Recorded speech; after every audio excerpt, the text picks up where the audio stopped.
Xavier de Maistre, chapitre 6. Je me suis aperçu, par diverses observations, que l'homme est composé d'une âme et d'une bête. Ces deux êtres sont absolument distincts, mais tellement emboîtés l'un dans l'autre, ou l'un sur l'autre, qu'il faut que l'âme ait une certaine supériorité sur la bête, pour être en état d'en faire la distinction.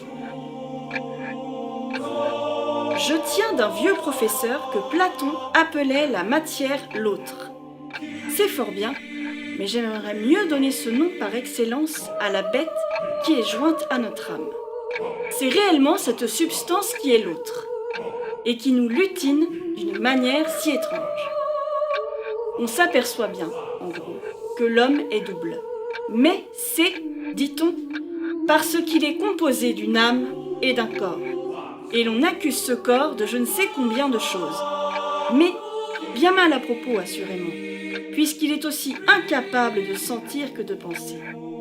C'est à la bête qu'il faut s'en prendre, à cet être sensible, parfaitement distinct de l'âme. Véritable individu qui, à son existence, séparé ses goûts, ses inclinations, sa volonté, et qui n'est au-dessus des autres animaux que parce qu'il est mieux élevé et pourvu d'organes plus parfaits. Messieurs et mesdames, soyez fiers de votre intelligence tant qu'il vous plaira. Mais défiez-vous beaucoup de l'autre, surtout quand vous êtes ensemble. J'ai fait je ne sais combien d'expériences sur l'union de ces deux créatures hétérogènes.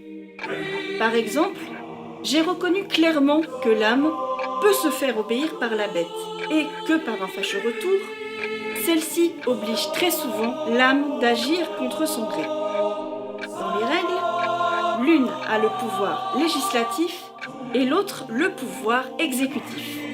Mais ces deux pouvoirs se contrarient souvent.